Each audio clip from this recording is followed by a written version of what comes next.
Ainda na ferramenta tipo, alguns macetes sobre como funciona o painel caractere, inserir caracteres especiais, são elementos muito necessários no nosso trabalho cotidiano para que a gente consiga inserir elementos diferentes que às vezes aparecem na nossa diagramação. Então vamos lá. Uma opção que você pode vir a utilizar algumas vezes é caso você precise de um tipo de caractere diferente, chamado de caractere especial. Para inseri-lo, você deixa o cursor piscando dentro da caixa de texto e acessa aqui o menu Tipo, Inserir caractere especial. E você tem aqui alguns caracteres, alguns marcadores, alguns símbolos, traços, aspas. Então, você consegue trazer alguns tipos de símbolos diferentes para dentro da sua diagramação. Por exemplo, o caractere do marcador. Ele coloca aquela bolinha de marcação, né? Então, alguns caracteres assim que você pode precisar no dia a dia, né? Para fazer uma forma diferente, uma marcação diferente, você pode inserir por aqui. Gostaria de aproveitar também para falar para vocês a respeito do painel Caractere, que a gente vai utilizar bastante para poder formatar o texto, tá? Eu falei no início do curso que a maioria dos painéis, quando a gente precisa abrir um painel que não está aqui, é no menu Janela, mas essa é uma exceção. Quando a gente quer o menu Caractere e o painel Parágrafo, estava no menu Tipo, que a gente tem Caractere e Parágrafo. Vou chamar aqui o Caractere, ou Ctrl T, e vou encaixar arrastando e colocando o painel aqui junto com os outros, tá?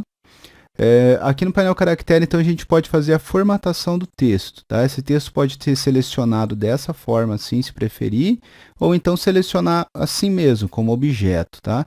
A diferença é que quando você seleciona assim, primeiro que você não consegue ter uma visão muito boa do texto como vai ficar, mas aqui em cima no painel de controle muda para as opções também de formatação de texto, tá? Então a gente tem mais opções até que do painel caractere aqui em cima quando altera, e dá para alterar também o painel para as opções do painel parágrafo que a gente vai ver na próxima aula. Então aqui tem as opções do painel caractere e aqui do parágrafo, tá? Então tanto faz você escolher a fonte por aqui ou por aqui, mas aqui então a gente consegue escolher o tipo da letra. Uma das novidades do Photoshop CC, como eu disse anteriormente, a escolha da letra foi bem otimizada, tá? Então agora a gente consegue ver subcategorias aqui que a fonte pode ter a oferecer. A gente tem esse Typekit, que são fontes exclusivas da Adobe, que você pode acessar aqui e inserir no seu trabalho, no seu documento, essas fontes diferentes. Se você gostaria de instalar uma fonte na internet, tem uma aula no curso de Introdução ao Design Gráfico que eu ensino a baixar e instalar fontes. E outra coisa legal que tem agora nessa versão é você poder fazer fontes favoritas. É só você clicar nessa estrelinha aqui, então quando tem algumas fontes que você costuma usar mais e tal, você pode ir marcando. E quando quiser ver só suas favoritas, você clica nessa estrelinha aqui em cima. Ele filtra e mostra só as fontes favoritas, tá? Outra novidade também é o fato de você poder pesquisar as fontes aqui, né, digitando, como se fosse um campo de pesquisa mesmo, né? Então você digita o nome que você quer e ele já mostra lá pra gente, tá? Basta selecionar o texto ou objeto, que daí ao escolher aqui ele vai alterar a fonte. A gente tem aqui embaixo daí também variações que a fonte tem a oferecer. Nem toda fonte tem variações, tá? Mais varial, por exemplo, e outras letras você pode escolher outros tipos de letra aqui, né? Variações dessa mesma fonte. Aqui embaixo a gente tem o tamanho da letra, está em PT. A gente falou na outra aula do Ctrl K que dá para configurar isso também, da unidade de medida de pontos. Isso poderia ser alterado. Aqui a gente tem o espaçamento entre linhas.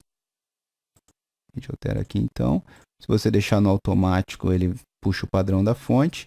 Aqui a gente tem o kerning e o tracking, que ajuda a gente a fazer a combinação entre um caractere e o caractere do ladinho, fazer mais sentido, né? Ser mais suave. Então, às vezes, a gente consegue, dependendo do suporte da fonte, ajustar aqui a forma que acontece o espaçamento entre os caracteres para que ele fique mais harmonioso, né? Aqui do lado a gente pode deixar as letras mais juntinhas ou mais afastadas, né? Então, um espaçamento entre caracteres.